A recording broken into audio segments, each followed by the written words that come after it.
Howdy, this tutorial is going to be our introduction into our geometry unit, and we're first going to talk about transformations. But before we do that, let's review just a tiny quick minute on the coordinate plane. So a coordinate plane is made up of your y-axis and your x-axis. When you're talking about both of them together, you call them the axes. That's the plural of axis, excuse me. So you need to know that y is vertical and x is horizontal. And if you have trouble remembering that, I always say that you can actually make the y-axis into the letter y. So if you see, that's the y up there, and then here would be the stem. Okay, so if that little trick helps you, great. Okay, the other thing that you need to remember is your quadrants. So there are 4 quadrants in a coordinate plane, and quadrant 1 starts where both the x and the y are positive, and you go counterclockwise. So quadrant 2 is here, quadrant 3, and quadrant 4. Okay, so you'll need to remember that for this unit. And then when you have points, the way you label points is by the x and then the y. So this point right here is at a value where x is 2. So that means I went over on the x-axis 1, 2 to get to that spot. So I put the 2 first, and then for the y, we went up 1, so it's at 1, so we put the 1 second. Same thing with your negatives. So this point right here is in quadrant 3, and it is at x of -1, so -1 goes first, and then the y value went down 2, so it's a -2. Okay, so make sure you remember how to do that stuff from years past. But let's get started with our new stuff. So we're going to be talking about transformations, and typically I would ask my class, when you hear the word transformation, what do you think of? And a lot of times they think of like a makeover, a transformation, or they think of transformers. Okay, so in both of those, like if you don't know anything about transformers, it is a machine that transforms into something else. So it's a car that transforms then into a robot, or a truck that transforms into a robot. So a change is happening. It's the same thing with a makeover. So with a makeover, you are changing something about you, and typically you would say you're improving it, but it's a change that's happening. That's the same idea in math. A transformation, there's a change that's happening, but this time it's a change in either the position or the location of an object, or the transformation would be changing the size. So it's either changing the position or it's changing the size, okay? So there are 2 types of transformations.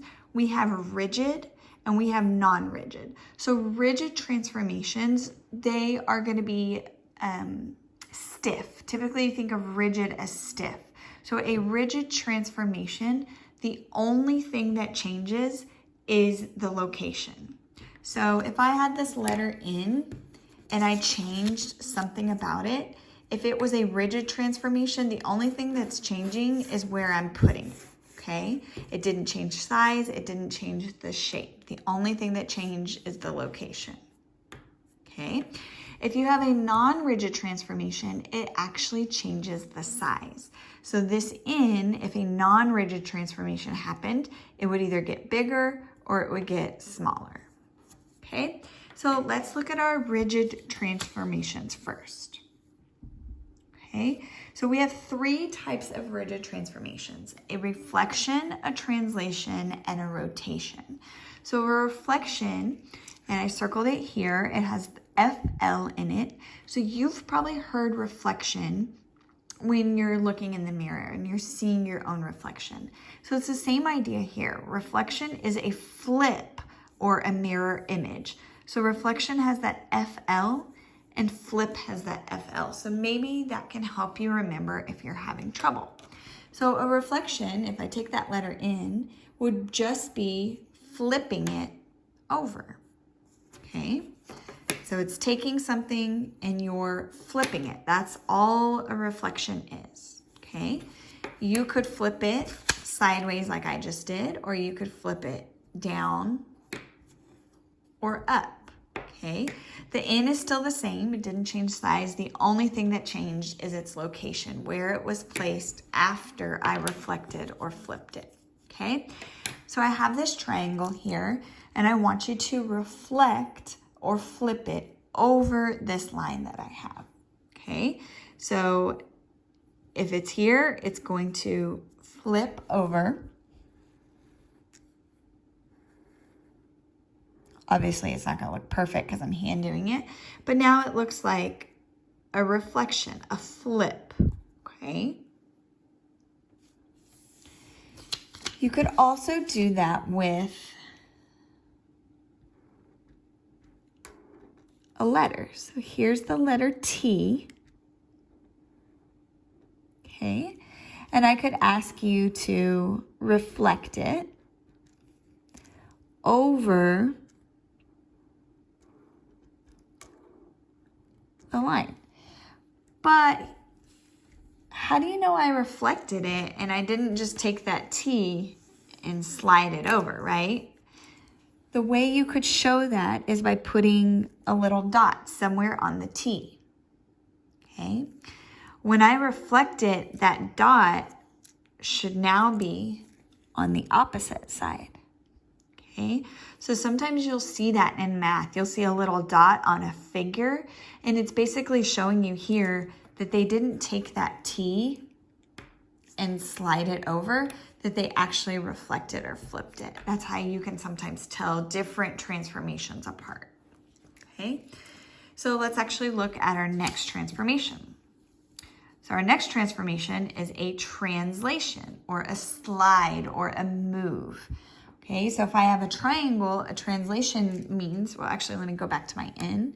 If I have this letter N and I translate it, all that means is it's sliding over. It could slide up, it could slide down, it could slide diagonal, but a translation, it's just sliding over. So this is a rigid transformation. When I'm sliding it, it didn't change size, it didn't change shape. The only thing that changed was its position or its location, okay?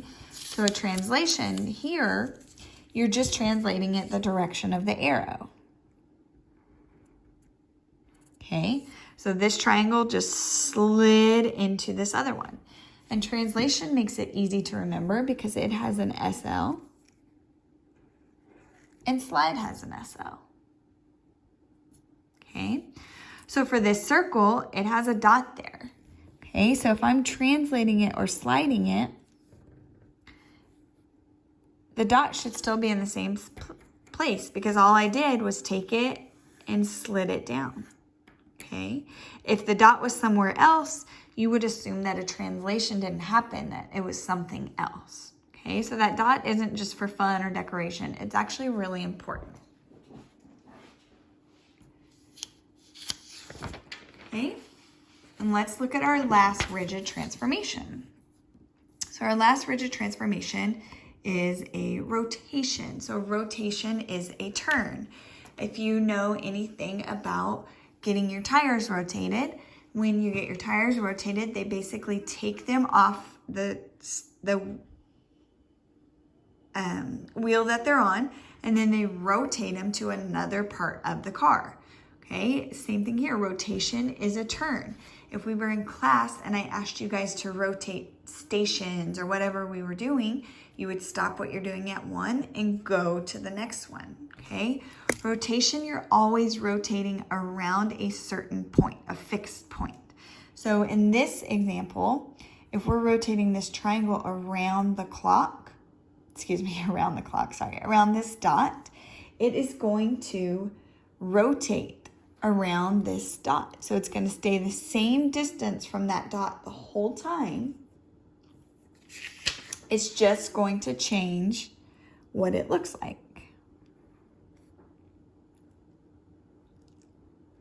Okay, and if I am kind of losing you all this, basically today is your intro into all of this. We're going to go into each one of these in a little bit more detail and explain them. You're going to practice them. So if you're a little lost after today, you might still be okay. Just don't quit on me yet, okay? there is one non-rigid transformation that we are going to go over, and it is a dilation. So non-rigid means it's not going to stay the same size. So a dilation is going to change the size. So if you've ever been to the eye doctor and you get your eyes dilated, your pupils get really, really, really, really big, and then later they go back to their normal size. So a dilation, you can think of that. It's your pupil gets really, really big, and then it goes back. So a dilation in math, it's the same thing. An object is changing size. So if I had this in and I dilated it, it's not going to be the same size. It's either going to get smaller or bigger, okay? And we'll go into more detail on that later, okay? The last thing that you need to know is prime notation, okay? So before I do that, I want to show you this picture of these teeth. So this is a picture I found on the internet, okay? And we have, this is, we're going to assume before, it's a little bit crooked, okay? And then we have the after where it's all straight. So the assumption is probably that this person had braces, okay? So the before, we would call, in math, we would call it the pre-image, before the image. So this is before any kind of transformation happened, okay? And then the after, when it looks nice and pretty and with the teeth, but the after in math, we would call the image, okay? So I put the teeth example to help you. This is what it looks like before, and this is what it looks like after. But all I'm trying to show you with that is that the pre-image is what we call an object before it was transformed. And the image is what we call an object after it's transformed. Okay, so for prime notation, the original figure is called the pre-image, okay? Then it gets transformed. Something happens to it. It gets rotated or dilated or translated or reflected, or maybe all of them, okay? So something happens to that figure, that shape, that letter, whatever it happens to be. Something happens to it, and then the after result is called the image. So the original is called the pre-image, and the after, or once it's been transformed, is called the image, okay? And we have a special way of labeling that in math, which is like this, okay? But how do you know which one of these is the image and which one is the pre-image, okay? The pre-image, before it was transformed, is just going to have a normal looking name. So this is triangle D, okay? After it's been transformed, it has the same name, but it has this apostrophe. It's not a 1, it's actually an apostrophe, okay? And when it has that apostrophe, that lets you know that this is the transformed image, this is the image, okay? And the way we say that would be D prime. You don't have to ever write that out, but that's just how you say it, D prime. So this is triangle D, and this is triangle D prime. That little apostrophe lets you know that this is the transformation. So when you're looking at this, and I said, hey, what happened here? You could probably tell me that it was dilated. From triangle D to D prime, it got bigger, okay? And you might also be able to tell me maybe it was translated, it was slid over, or maybe it was reflected. It's really hard to tell right now, okay? But the important part is that the original is the pre-image, the one with the apostrophe, that's called prime notation, and this is the image, the new. Okay, you might also see a triangle. Maybe it wasn't triangle D, it was actually triangle D, E, F. Okay, so then when you transform it, each point gets the prime notation. So D prime, E prime, F prime, okay? Anywhere I went too fast for you, you can pause, go back, pause the video, take the notes, just so you make sure you have your notes. That's what you're gonna upload into your Google Classroom, but make sure you go ahead and do that, and then let it kind of sink in, and then we'll come back Thursday with a new lesson that will help you really kind of start to understand this.